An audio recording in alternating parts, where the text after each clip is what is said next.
बकरे की अम्मा कब तक खैर मनाएगी। जी हाँ, चुनावी घपलेबाजी, चुनावी चोरी, वोट चोरी, लोकतंत्र की लूट सबूतों के साथ पकड़ी गई है। आपको लग रहा होगा कि मैं राहुल गांधी के प्रेस कॉन्फ्रेंस की बात कर रहा हूं। बिल्कुल नहीं, यह मामला स्पेशल इंटेंसिव रिवीजन का भी नहीं है। यह केस है मशीन का, वही मशीन जिसे दबा दबा के वोट डाला जाता है और जिसको कुछ लोग भीतर से दबा के लोकतंत्र लूट लेते हैं। मशीन का मामला सुप्रीम कोर्ट के भीतर पकड़ा गया है। रिकाउंटिंग की गई और जैसे ही दोबारा गिनती हुई, परिणाम उलट गए। यानी जो जीता था वो हार गया, जो हारा था वो जीत गया। और मजे की बात यह है कि ये चुनावी घपलेबाजी भी सुप्रीम कोर्ट के उन्हीं जज साहिब के अंडर पकड़ी गई है जो अगले चीफ जस्टिस होने वाले, जो SIR के मामले पर सुनवाई कर रहे हैं। यह हिंदुस्तान के इतिहास में पहली बार हुआ है जब सुप्रीम कोर्ट में इस तरह की चीजें सबूतों के साथ पकड़ी गई। पूरे मामले पर विस्तृत चर्चा करेंगे। जस्टिस सूर्यकांत ने SIR की सुनवाई करते हुए जो टिप्पणियां की उस पर भी बात करेंगे। उधर 2000 के नोट में नैनो चिप ढूंढने वाला ये महामानव एक बार फिर से बड़े मामले में फंसता हुआ दिख रहा है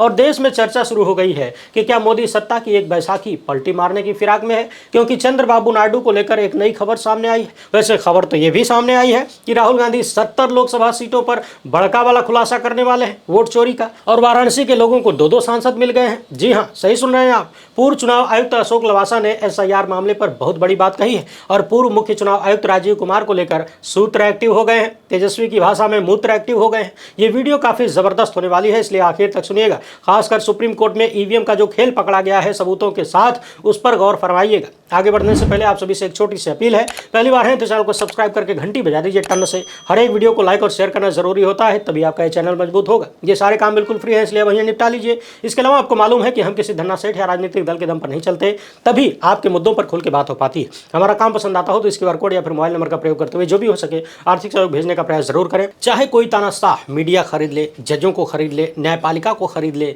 चुनाव अधिकारी खरीद ले, IAS अफसरों को खरीद ले, लेकिन जनता के मुद्दे जब सर चढ़ जाते हैं तो फिर उन्हें दबा पाना संभव नहीं होता। ऐसा लग रहा है कि राहुल गांधी को रोक पाना अब नरेंद्र मोदी के बस की बात नहीं है, क्योंकि राहुल गांधी ने एक ऐसा मुद्दा पकड़ लिया है जो नरेंद्र मोदी का वर्तमान और भविष्य दोनों चौपट कर सकता है। याद करिए 2014 का वह टाइम जब कांग्रेस और उसकी सहयोगी पार्टियों के खिलाफ RSS, BJP और उसके धन्ना सेठों ने मोर्चा खोल दिया था। कांग्रेस आंदोलन के नाम पर सब कुछ बर्दाश्त कर रही थी और पिछले 11 साल से नागपुर के लोगों ने पूरा सिस्टम कंट्रोल किया हुआ है। मगर 2022 के अंत में शुरू हुई भारत जोड़ो यात्रा के बाद राहुल गांधी ने दिखाया कि सिस्टम चाहे जिसका भी हो, असर होता है। नरेंद्र मोदी की सत्ता को धराशायी किया जा सकता है। इसलिए गोदी मीडिया के चैनल अब खबरें चलाने लगे हैं कि राहुल गांधी 2024 चुनाव की 70 लोकसभा सीटों का आंकड़ा जारी कर सकते हैं, बता सकते हैं कि इस देश में किस तरीके से फर्जीवाड़ा करके चुनाव जीता गया। और अभी तो उन्होंने सिर्फ कर्नाटक की एक विधानसभा सीट महादेवपुरा का आंकड़ा दिया है और ये विधानसभा सीट कर्नाटक के बेंगलुरु सेंट्रल लोकसभा क्षेत्र में पड़ती है, जिसने पूरे हिंदुस्तान में माहौल बदल दिया है। सोचिए 70 सीटों का आंकड़ा जारी होगा तो महामानव का क्या हाल होगा, कहां मुंह छुपाएंगे। बनारस में अभी से हल्ला होने लगा है कि मोदी वोट चोरी करके सांसद बने और सपाइयों ने अजय राय को सांसद घोषित कर दिया है। और बनारस में वक्त बिताने वाले जानते हैं कि फक्कड़ मिजाज वाला पूर्वांचल अहंकार को बर्दाश्त नहीं कर सकता, चोरकटाई को इस तरह से बर्दाश्त नहीं कर सकता। 2014 और 2019 में धोखा खाने के बाद बनारस ने 5 राउंड मोदी को पछाड़ा, मगर मोदी जीत गए तो लोगों को लगा कि किसी तरह जीत गए होंगे। मगर अब वोट चोरी का आरोप लग रहा है। लालू यादव ट्वीट करके कह रहे हैं कि वोट चोर गद्दी छोड़। ये भारत में बदले हुए माहौल का सबूत है। सोशल मीडिया पर राहुल गांधी के वीडियो धड़ल्ले से देखे जा रहे हैं और इसका मतलब है कि देश बदलाव के लिए तैयार होने लगा है, क्योंकि 2014 में तो इसी सोशल मीडिया के जरिए अन्ना क्रांति चल पड़ी थी। भाजपाई भी सत्ता बदलने का ख्वाब देखने लगे थे, बदल भी दिया। और सेना के ट्रक ड्राइवर पोस्ट से रिटायर एक 70 साल का बूढ़ा अपने आप को गांधी समझने लगा था। लेकिन नरेंद्र मोदी जैसे कथित तानाशाह के खिलाफ गांधी के मूल्यों को जीने वाले टू डेमोक्रेटिक पंडित नेहरू की विरासत के वारिस राहुल गांधी अब मैदान में। TV9 के पत्रकार कुमार विक्रांत सिंह ने लिखा कि राहुल गांधी 7 से 8 चरणों में वोटर लिस्ट में फर्जीवाड़े का पर्दाफाश करेंगे और कर्नाटक की तर्ज पर ही सारे खुलासे किए जाएंगे। और इंडिया टुडे की रिपोर्ट है कि राहुल गांधी के पास 70 सीटों का डेटा है। इस बीच सोशल मीडिया पर बात होने लगी है कि राहुल की जिंदगी को भी खतरा है। महाराष्ट्र की कोर्ट में राहुल गांधी ने सुरक्षा की मांग की है, मगर 13 अगस्त की शाम को ही राहुल गांधी ने अपने वकील को कह दिया कि नहीं, कोर्ट से अपनी बात वापस लो, मुझे सुरक्षा नहीं चाहिए, मुझे किसी बात का डर नहीं है। फिर सुप्रिया सनेत ने ट्वीट कर लिखा कि वकील ने बिना किसी किसी सलाह के राहुल गांधी से बिना बात किए कोर्ट से सुरक्षा की मांग कर दी थी। और तब याद आता है महामानव का पंजाब दौरा 2022 के विधानसभा चुनाव के दौरान, जब किसानों के एक झुंड को देख महामानव ने रास्ता बदल लिया था, गाड़ी घुमा ली और जाते जाते कह दिया कि अपने सीएम को धन्यवाद कहना, मैं जिंदा भटिंडा हवाई अड्डे से वापस लौट आया। मतलब एक आदमी किसानों को देख रास्ता बदल ले और डर जाए कि उसकी जान को खतरा था, और एक व्यक्ति अपने वकील से कहे कि कोर्ट से सुरक्षा की अपील वापस ले लो। हालांकि ध्यान देने वाली बात यह है, जिस तरीके से राहुल गांधी वोट चोरी के मुद्दे पर बोल रहे हैं, खुलासे कर रहे हैं, खतरा तो हो सकता है। और कई सारे सीनियर पत्रकार भी इस बारे में बात कर रहे हैं, क्योंकि जिन लोगों के खिलाफ ये सारे मामले जा रहे हैं वो लोग, उनके सामने करो या मरो की स्थिति है, यानी मरता क्या न करता वाली स्थिति है। अपने आप को बचाना है तो कुछ भी किया जा सकता है। जज लोया तो याद ही होगा आपको। किसने सोचा था कि 400 पार का नारा देने वाले 240 पर अटक जाएंगे? किसने सोचा था कि नरेंद्र मोदी को तीसरी बार पीएम बनने के लिए बैसाखियों का सहारा लेना पड़ेगा? और अब आंध्र के पूर्व मुख्यमंत्री जगन मोहन रेड्डी दावा करने लगे हैं कि राहुल गांधी आंध्र प्रदेश के मुख्यमंत्री चंद्रबाबू नायडू के संपर्क में है, क्योंकि चंद्रबाबू नायडू की पार्टी का एक पुराना नेता जो कांग्रेस में है, वो तेलंगाना में कांग्रेस का मुख्यमंत्री है, नाम है रेवंत रेड्डी। ये वही रेड्डी है जो कांग्रेस ज्वाइन करने से पहले भाजपा, टीडीपी और तमाम दलों के घाट घाट के पानी पी चुके हैं। और मत भूलिए कि कर्नाटक के डिप्टी सीएम डीके शिव कुमार से भी चंद्रबाबू नायडू की गजब की दोस्ती है। मगर जगन रेड्डी ने प्रेस कॉन्फ्रेंस करके आरोप लगाया तो सवाल उठ गया कि जगन रेड्डी चाहते क्या है? क्या सही में नायडू गांधी के संपर्क में है, या फिर जगन रेड्डी नरेंद्र मोदी और चंद्रबाबू नायडू के रिश्तों में दरार पैदा करना चाहते हैं? क्या वो दोनों नेताओं के बीच अविश्वास पैदा करने का खेल कर रहे हैं? क्योंकि जगदीप धनखड़ ने जब इस्तीफा दिया तब भी दिल्ली के गलियारों में सवाल उठा कि उपराष्ट्रपति के इस्तीफा का कोई कनेक्शन चंद्रबाबू नायडू से है क्या? मगर इन कयासों और अफवाहों की पुष्टि करेगा कौन? कोई नेता अब पब्लिक के सामने आना नहीं चाहता, और इमरजेंसी की बात करने वाली मोदी सत्ता ने जगदीप धनखड़ के मुंह पे टेप लगा दिया है, वो भी परमानेंट वाला। पूर्व उपराष्ट्रपति की हिम्मत नहीं हो रही है कि एक शब्द अपनी मर्जी से बोल दें। शास्त्रों में इसे ही आपातकाल कहा गया है। जगदीप धनखड़ ने चाटुकारिता में कोई कमी नहीं छोड़ी थी, झुकने में नया झुकासन बना दिया था, और खराब स्वास्थ्य के नाम पर उपराष्ट्रपति के पद से इस्तीफा देने को मजबूर हुए थे। तो सवाल यह है कि मोदी किस मुंह से इंदिरा गांधी पर इमरजेंसी का नाम लेकर निशाना साधते हैं? और बात सिर्फ धनखड़ की नहीं है। इस देश की सबसे बड़ी न्यूज एजेंसी पीटीआई सूत्रों के हवाले से दावा कर रही है कि ज्ञानेश कुमार के सर और शायरी सुना सुना के लोकतंत्र की हत्या करने वाले राजीव कुमार देश छोड़कर भागे नहीं हैं, वो देश में हैं। मगर राहुल गांधी की चेतावनी के बाद राजीव कुमार की हिम्मत नहीं हो रही है कि वो कैमरे के सामने आकर बोल दें कि मैं जिंदा हूं और भारत में हूं। मोदी का खौफ इतना है कि कोई भी व्यक्ति सामने आकर बात नहीं करना चाहता। मगर अफवाहें उड़ी थी कि राजीव कुमार देश छोड़कर माल्टा फरार हो गए। इसके बाद ही शायद पीटीआई के जरिए खबरें प्लांट की गई कि नहीं नहीं, शाहरीबाज इलेक्शन कमिश्नर फरार नहीं हुआ है। और जब सूत्रों के हवाले से यह बताना पड़े कि इस देश का पूर्व चुनाव आयुक्त देश में है, तो समझ लीजिए कि पत्रकारिता की हालत क्या है और देश में लोकतंत्र का चौपटासन कैसा है। जरा सोचिए, दुनिया के सबसे बड़े लोकतंत्र में, यानी लोकतंत्र की अम्मा के भीतर पूर्व मुख्य चुनाव आयुक्त के बारे में ऐसी अफवाह यानी खबरें आती हैं कि वो देश छोड़कर फरार हो गए हैं, और उस व्यक्ति की हिम्मत नहीं है, सरकार की हिम्मत नहीं हो रही है कि वो सामने आकर कह दे, भाजपा वाले भी नहीं आ रहे हैं, सामने आकर कह दें कि नहीं नहीं, राजीव कुमार देश में ही है। कोई सामने नहीं आ रहा है, सूत्र हर जगह काम कर रहा है। अब इन सूत्रों पर कितना भरोसा किया जाए? कहा गया कि रिश्तेदारों ने बताया। कौन रिश्तेदार? रिश्तेदार को ही सामने ला देते, मगर नहीं। बात जहां तक मीडिया की है तो सुधीर चौधरी के खिलाफ 100 करोड़ के मानहानि के एक मामले में ट्रायल शुरू होने जा रहा है। नवीन जिंदल से 100 करोड़ की उगाही के मामले में तिहाड़ की यात्रा कर चुके ये सरकारी चमचे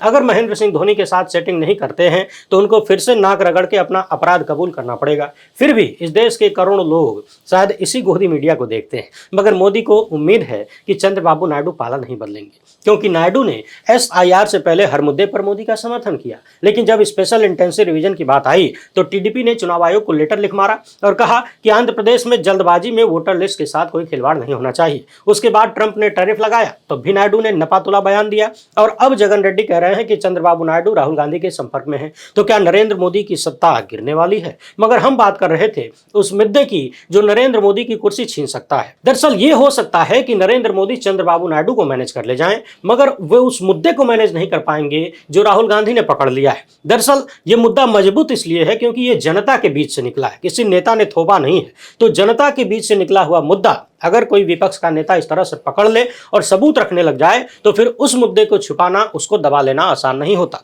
और स्पेशल इंटेंसिव रिवीजन को कोर्ट द्वारा सही ठहराए जाने के बाद राहुल गांधी ने खुलासे दर खुलासे जारी रखे तो न्यायपालिका की बेइज्जती भी तय है, क्योंकि ये मामला संविधान से जुड़ा है, संवैधानिक अधिकार से जुड़ा है। दुनिया की सबसे बड़ी पार्टी, कथित पार्टी, नफरत भरे हिंदुत्व की राजनीति और सबसे बड़े स्वयंसेवक संगठन आरएसएस के होते हुए भी राहुल गांधी ने अगर नरेंद्र मोदी को गंगा के मैदानों में पटक दिया तो उनका हथियार यही संविधान था। और और जब दिल्ली के चौराहों पर खड़े होकर राहुल गांधी कहते हैं कि ये मुद्दा राजनीतिक नहीं है, ये मुद्दा संविधान बचाने की लड़ाई है, तब समझ में आता है कि राहुल गांधी को वो मुद्दा मिल गया जिसे न तो सुप्रीम कोर्ट मैनेज कर सकता है, न ही कोई जज अपने फैसले से उसे दबा सकता है, और न ही कोई सत्ता उस मुद्दे से जनता का ध्यान भटका सकती है, क्योंकि संविधान ने हर व्यक्ति को वोट डालने का अधिकार दिया है। और बिहार में अगर दांव पर 1 करोड़ लोगों का मताधिकार है तो यह सीधे सीधे संविधान का उल्लंघन है। राहुल गांधी जानते हैं कि संविधान के नाम पर देश की 90% आबादी उनके साथ जुड़ेगी, क्योंकि 2024 में मोदी ने ट्रेलर देख भी लिया है। और महाराष्ट्र के चित्पावन ब्राह्मणों के संगठनों को यह याद रखना चाहिए कि यूपी बिहार का मानस अलग है।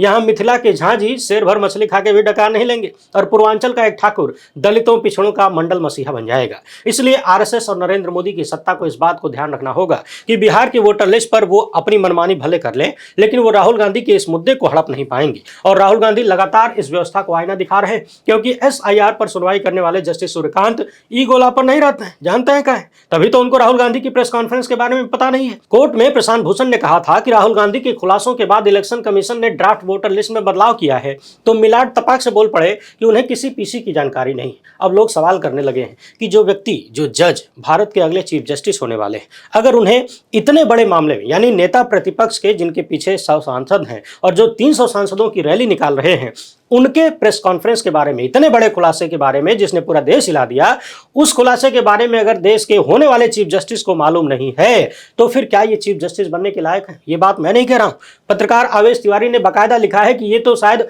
चीफ जस्टिस बनने के लायक ही नहीं है, इनको पता ही नहीं कि देश में क्या चल रहा है। मगर ऐसा नहीं है कि जस्टिस सूर्यकांत को चुनावी फर्जीवाड़े के बारे में पता नहीं होगा। और 13 अगस्त को ही सुप्रीम कोर्ट में दूध का दूध पानी का पानी भी हो गया, उसी सुप्रीम कोर्ट, क्योंकि सुप्रीम कोर्ट ने हरियाणा के पानीपत जिले के बुआना लाख गांव के सरपंच के चुनाव में इस्तेमाल ईवीएम और दूसरे दस्तावेजों की जांच करवाई, मतलब कि रिकाउंटिंग, और नतीजा पलट गया। हारा हुआ आदमी जीत गया, जीता हुआ हार गया। और कोर्ट में गिनती का यह अपनी तरह का पहला मामला है। सब कुछ अमृतकाल में हो रहा है जब राहुल गांधी वोट चोरी का आरोप लगा रहे हैं। दैनिक ट्रिब्यून की रिपोर्ट है कि जब कोर्ट में रिकाउंटिंग हुई तो सुप्रीम कोर्ट की रजिस्ट्रार कावेरी ने दोनों पक्षों और उनके वकीलों की मौजूदगी में गिनती की और पूरी प्रक्रिया की वीडियोग्राफी भी की गई। और मजे की बात यह है कि इस मामले में जस्टिस सूर्यकांत की अगुवाई वाली बेंच ने ही 11 अगस्त के अपने आदेश में कहा था कि पानीपत के उपायुक्त सह निर्वाचन अधिकारी अपीलकर्ता मोहित कुमार को बुआना लाख गांव का निर्वाचित सरपंच घोषित करें। यानी सुप्रीम कोर्ट के सामने ही खुल गया कि ईवीएम से कैसे नतीजों को बदला जाता है। यानी सुप्रीम कोर्ट ने देख लिया, दिखा दिया।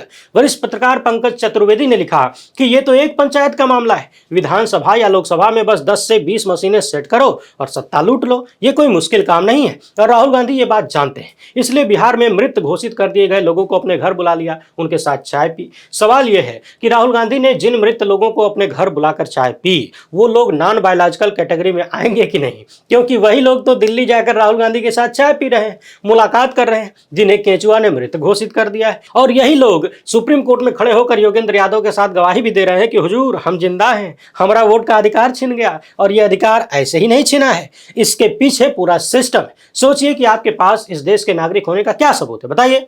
आप कहेंगे कि आधार कार्ड है, वोटर कार्ड है, राशन कार्ड है, न्यायपालिका कहेगी नहीं, ये सब नागरिकता के सबूत नहीं है। और जब तक बिहार के एसआईआर पर फैसला नहीं आया था, मुंबई हाईकोर्ट ने फैसला दे दिया था कि आधार और ration card, voter ID card नागरिकता के सबूत नहीं है। फिर सुप्रीम कोर्ट ने भी एसआईआर के मामले में सुनवाई करते हुए यही बात दोहरा दी, और यही दलील ज्ञानेश कुमार भी दे रहे थे, गुप्ता जी। तभी तय हो गया था कि बिहार में एसआईआर के मुद्दे पर क्या होने वाला है। मगर इससे यह साबित नहीं होगा कि बिहार की ड्राफ्ट वोटर लिस्ट में फर्जीवाड़ा नहीं है। और विपक्ष को न्यायपालिका के फैसले की चिंता नहीं है, उसे चिंता संविधान से मिले नागरिक अधिकारों की है, वन मैन वन वोट की है। उसे चिंता अपने मुद्दे की है, और उस मुद्दे की मौत किसी कोर्ट के फैसले से नहीं होगी। लड़ाई अब आर पार की होगी, या तो संविधान रहेगा या फिर संविधान की हत्या करने वाली संवैधानिक संस्थाएं। इसलिए बनारस में अजय राय ने अपने आप को बनारस का सांसद घोषित कर दिया। वो कह रहे हैं कि नरेंद्र मोदी ने वोट चोरी करके चुनाव जीता है, जांच हो जाने दीजिए, दूध का दूध, पानी का पानी और पनीर का पनीर हो जाएगा। उत्तराखंड में जब सिस्टम 15 अगस्त से पहले प्रभात फेरी निकाल रहा था, एक बुजुर्ग सड़कों पर खड़ा होकर चिल्ला रहा था कि वोट चोर गद्दी छोड़। अब समझ लीजिए कि यह मुद्दा कहां तक पहुंच गया है। इसी बीच पश्चिम बंगाल के मुख्य सचिव मनोज पंत चुनाव आयोग के सामने पेश हुए। मामला मतदाता सूची संशोधन में अनियमितताओं को लेकर दोषी अधिकारियों को निलंबित न करने के ममता बनर्जी सरकार के फैसले पर स्पष्टीकरण का था। और बंगाल के मुख्य सचिव ने कहा कि चुनाव आयोग के निर्देशानुसार चिन्हित अधिकारियों को निलंबित और उनके खिलाफ एफआईआर दर्ज करना ज्यादा सख्ती होगा। इससे बंगाल के अधिकारी समुदाय के खिलाफ गलत संदेश जाएगा। मगर सवाल यह है कि चुनाव आयोग यही काम बिहार के अधिकारियों के खिलाफ क्यों नहीं कर रहा है? क्योंकि 65 लाख से ज्यादा वोटरों के नाम पर लाल स्याही चली है। तो ये किन अधिकारियों की गलती है? किन अधिकारियों की गलती है कि एक ही घर में कई कई सैकड़ों लोग रह रहे हैं? किनकी गलती है कि एक ही परिवार में, एक कमरे के घर में कई जाति, बिरादर, धर्म के लोग रह रहे हैं? और बिहार में तो भाजपा गठबंधन की सरकार भी है। तो सवाल ये है कि क्या यहाँ पर सब कुछ अपनी मर्जी, अपने हिसाब से हो रहा है? इसलिए अधिकारियों की गलती नहीं है, पत्रकारों की गलती है। अजीत अंजुम पर एफआईआर होगी और बंगाल में इनके हिसाब से नहीं हो पा रहा है, इसलिए वहां पर एफआईआर करो। मगर केचुआ पर भाजपा से मिले होने का आरोप ऐसे थोड़ी लगता है। इधर टीएमसी के अभिषेक बनर्जी ने सीधे सीधे तौर पर मोदी सत्ता को ललकार दिया है। अभिषेक बनर्जी ने कहा है कि पहले नरेंद्र मोदी की सरकार बर्खास्त की जाए, मौजूदा लोकसभा बर्खास्त की जाए और उसके बाद पूरे देश में स्पेशल इंटेंसिव रिवीजन किया जाए, क्योंकि जिस वोटर लिस्ट का स्पेशल इंटेंसिव रिवीजन किया जा रहा है उसी वोटर लिस्ट के दम पर नरेंद्र मोदी सत्ता में बैठे हैं। मगर नॉन बायोलॉजिकल महामानव को शर्म नहीं आती और ज्ञानेश कुमार गुप्ता जो दलील दे रहे हैं